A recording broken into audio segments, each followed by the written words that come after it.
Hi everyone, it's Becky here. So welcome to another new video on my YouTube channel. First of all, in the morning, on the second day in Victoria this summer, I'm revisiting my university where I studied for 4 years, from 2010 to 2014. So right now I'm outside the Fine Arts building.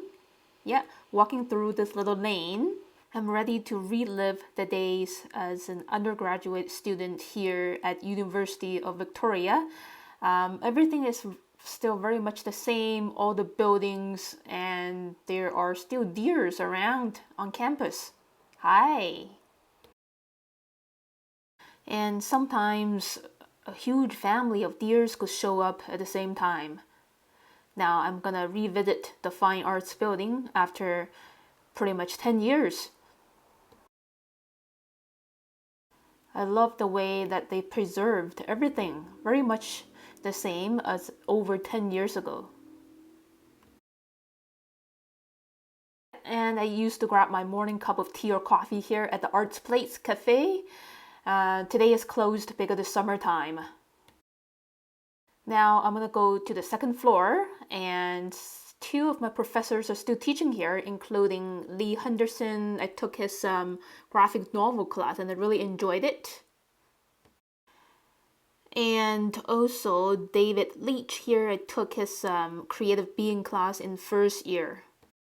And I used to work on these Mac computers for hours and hours on my digital media project in my first and second year classes. And the view outside is still the same. And here I'm walking over to the visual arts building where I spent most of my time here as an undergraduate student for 4 years. My painting classes, sculpture class, drawing classes, they all took place in here. And everything is still very familiar in here. So most of the classrooms are closed in the summertime, but this nice janitor guy, he told me there's this show here in this classroom. And yes, I was here for my painting classes for the first 3 years. And yeah, these paintings are lovely. And I remember my paintings and also my other classmates' paintings on these walls during critique sessions of my painting classes. I also used to paint here many evenings after dinner to finish my paintings. My dormitory is only 5 minutes walk from here, so it was pretty convenient for me to work on my paintings until late at night. So now I'm sitting on the bench outside the Phoenix Theater and sketching the Fine Arts building. So I just drew the cube shape of the prototype of the building, and I added on the foliage behind, and in front of the building is the cherry tree. Now drawing the window frames and then the bushes on the bottom of the building. And then drawing these rectangular arches above the staircase. This building, it seems pretty ordinary to you, but it's very sensational to me. Even though it's pretty plain, it's holding a lot of my university memories here. And drawing this building, I feel like traveling back in time even more effectively. And then drawing the brick pattern here and there. So when doing a brick wall, I like to get these horizontal lines first and then loosely draw these segments to form the bricks. Okay, now it's time to add on the paint. The foliage is the highlight. So starting with a fairly light tone of green by playing with viridian green and mixes with yellow ochre, as well as cadmium yellow. So playing with at least 2 types of yellow greens. It's time for a bit of contrast. So viridian green mixed with burnt sienna for some shade greens around the belly part of these trees, as well as the cedar trees having a darker tone of green. And these bushes, they have light to medium greens, so keep playing with this fun wet into wet blending technique. Some shadows on the bottom, and here's the look of my finished 25-minute sketch on location. And now it's time to move on to the next stop of the day. We're heading into the Oak Bay community.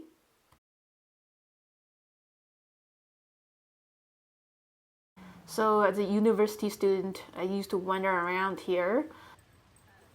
So these 3 to 4 blocks here at Oak Bay have a lot of heritage artifacts and buildings.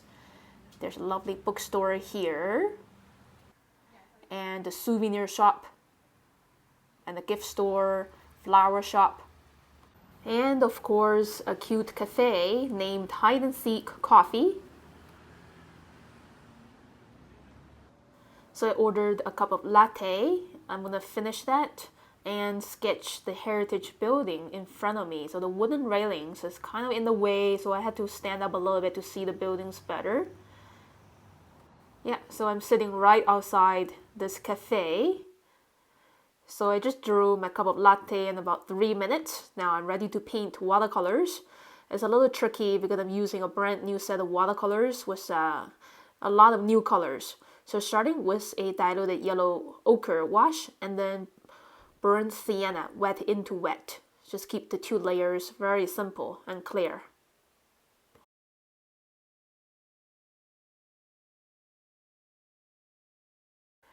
Okay, so that's it for the coffee. Now I'm ready to play with mixing my own grays using violet and cobalt blue, diluted with a lot of water for the first layer.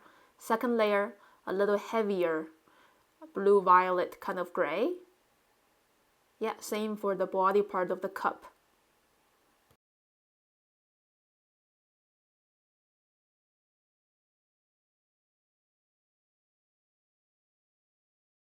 Yeah, so instead of mixing water into black, I like to mix my own lively grays like these, a bluish or a purplish one, or even the turquoise kind. The shadow, same idea. Yeah, so now I'm starting my spontaneous drawing of this Oak Bay iconic building, starting with this 2 large triangle roofs that I see. And then this iconic sign that's been here for decades. Yeah, and I'm gonna make sure that these letters, it fits in perfectly in here. Oak Bay, not too many letters. Here we go, and accentuate the frame a little bit. And the next step is to see more squares, trapezoids, and triangles, and just getting those shapes in. Most of these shapes are flying upwards towards the right because most of these shapes are above my eye level. Yep, same for these little rectangular windows and this fun pattern, very typical on a classical European style village building. Extending the rooftop area with more trapezoids and triangles. The 3-dimensional look of the roof over here, and it naturally cuts off on the right hand side like that, spontaneously.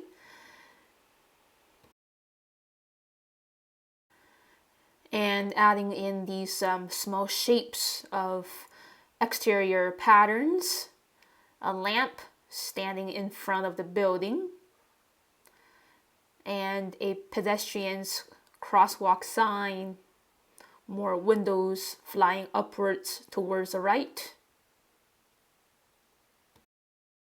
Okay, and now I'm going to draw one more awning, and the side of the awning, give it a bit more 3-dimensional look. Now I want to take a break from drawing the buildings and just getting these trees done on the left side. So I just started to draw the fluffy outline of the tree's canopy, and then these little bumpy lines to show the texture of the leaves, and another tree behind showing some twigs. I think that's 2 trees merging into one shape, and another tree behind. These trees are getting lower and lower towards the left because they're moving a little more far away from us. some more abstract details of urban structures below the trees. And that's very much it for these supporting trees. And now I'm gonna come back to the building. I'm gonna just draw a couple people here to give a nice proportion of this overall urban landscape, that the buildings and trees are looking much more taller right now with these people showing up. And then more patterns on the exterior. These shapes, they're getting bigger.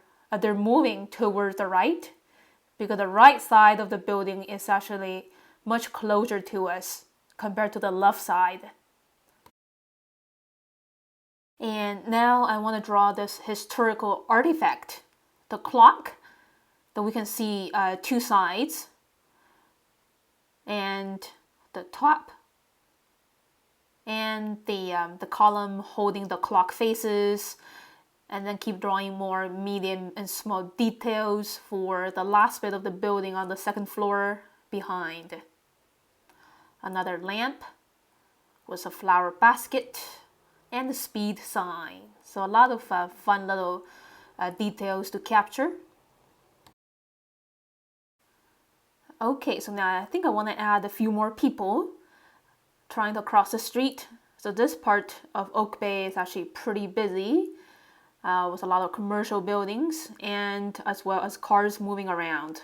Just keeping the contour outlines of the cars really clear, adding in the shapes for the wheels and windows, and that's it for the identities of the cars. Now for the ground level of these shop fronts, it's pretty easy with these glass panels, finishing this flower shrub, and more glass display panels. Accentuate one side of the panel a little bit. And then finishing the fluffy greeneries around the base of the clock and the flower bed, which is a rectangular prism shape. Suggesting the texture and the volume for the clock's column. And the last part of the drawing process is just to suggest these simple details of the shingles and some little pipes and chimneys here and there. That's it for the drawing.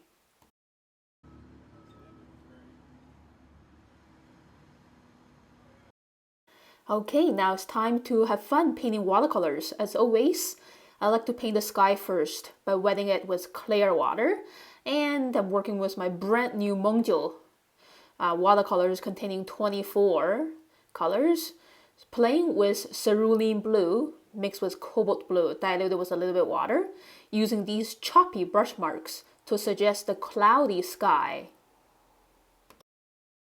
And every brush mark is actually a slightly different value of blue. Okay, so now it's time to paint the yellow building. The yellow and blue are two beautifully contrasting colors. So I'm using yellow ochre, not way too diluted. And just loosely and quickly spread it out for the upper floor of this building.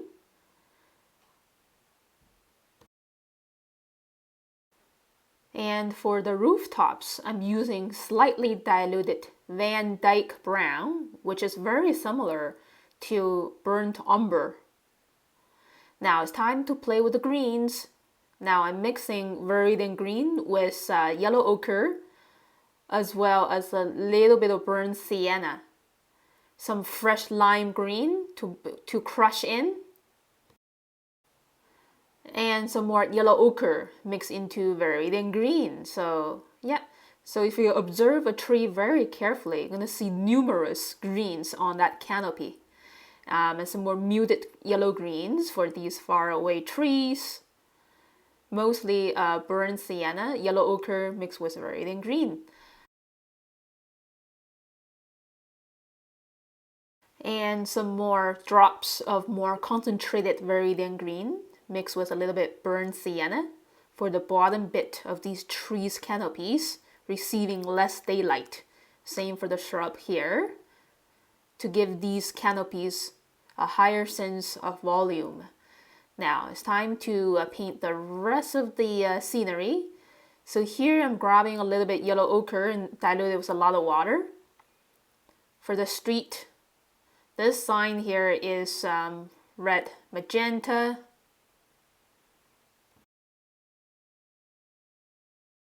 And these awnings are mostly like dark brown, almost black. And same for these pattern brackets. And then keep coloring in these brackets on the exterior.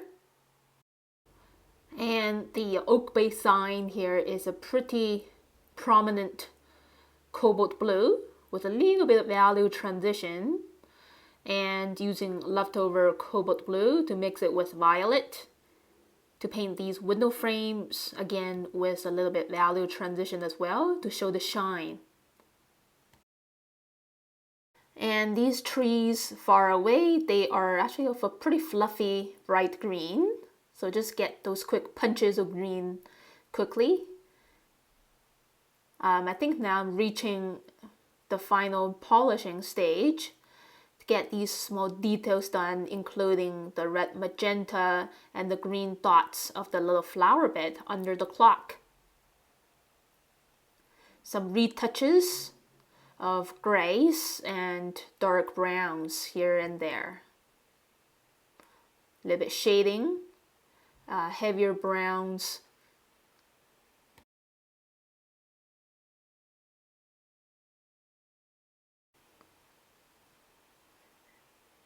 And a bit of gray for the window panels. And a slightly heavier shade green for these trees, near and far. Some more red dots for that flower basket on the lamp. Leftover dark brown for this wooden flower bed, shade one side, so it looks more 3D. Using some leftover grays to paint, to actually to glaze on the street, as well to paint these white and gray cars. Shadow underneath each car.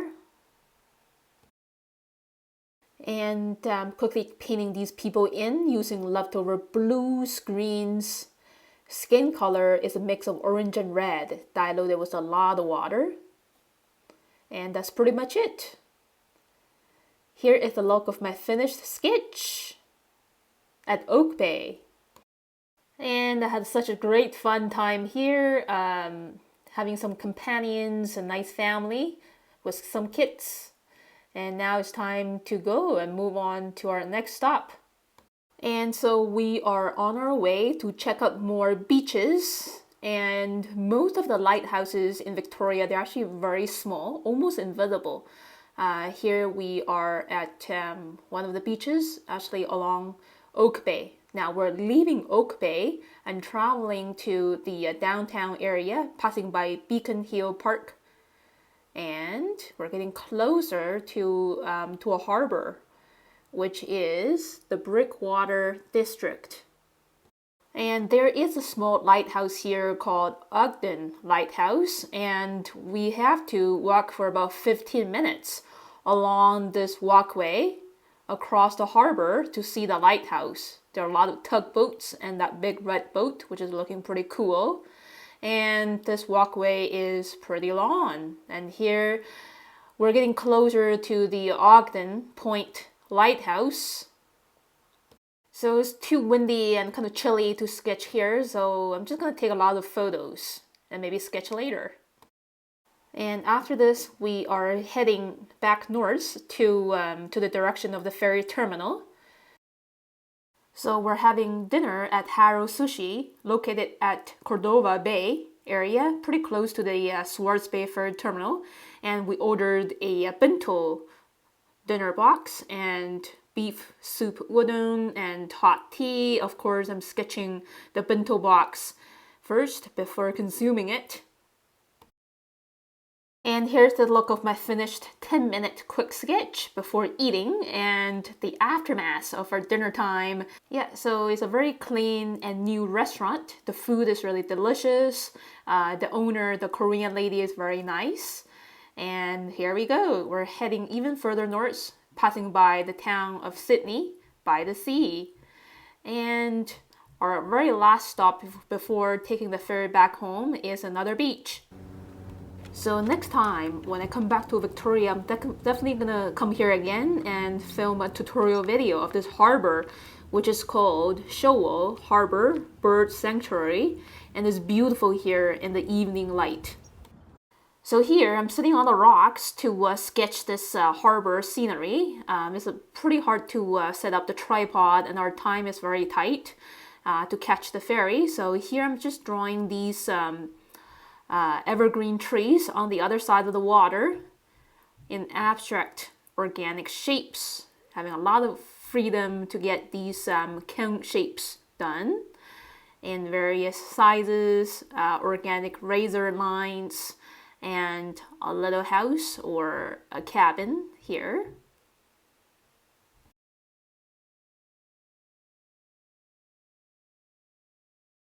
And just relax my mind and my hands, making these super loose lines. And here's a little boat.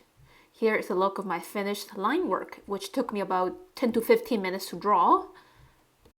So our eyes can see so much better than what can the camera and photos capture. So right now, as you just saw, the land on the other side of the water is very much like a dark muted green silhouette, but I can see much more definition. So just using these choppy shaded green brush strokes over a lighter valley of green, and then painting the blue mountain behind.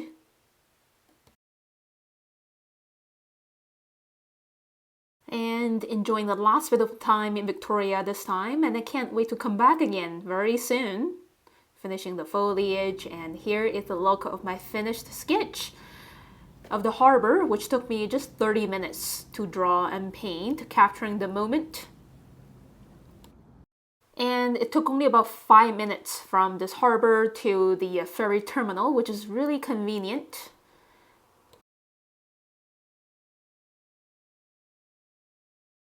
And next time when I come back, I'm really wishing to stay in Victoria a little longer, maybe for like 5 to 7 days, so I have more time to sketch. We're boarding the ferry, enjoying the sunset, the last light of the day, the sun sinking down the horizon. Almost everyone is on deck observing this beautiful view. So as the sun went down the horizon, we are very much arrived in Tawasin Ferry Terminal, which is mainland Vancouver. And by the way, Dudu is recovering very well. As you can see, he's walking and he's climbing up the stairs. And I think your prayers and wishes are giving him a lot of energy during this speedy recovery journey. Thank you so much, everyone. And before I knew, I think he climbed onto my bed and is taking a nap on my blanket. Now he's grooming. He's producing a lot of saliva these days, like spraying. And then I made a sketch of Dudu.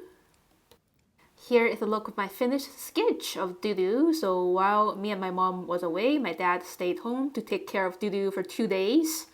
Yeah, so thank you so much for watching this video, everyone. I will see you again next time very soon. Have a great rest of your summer. Bye.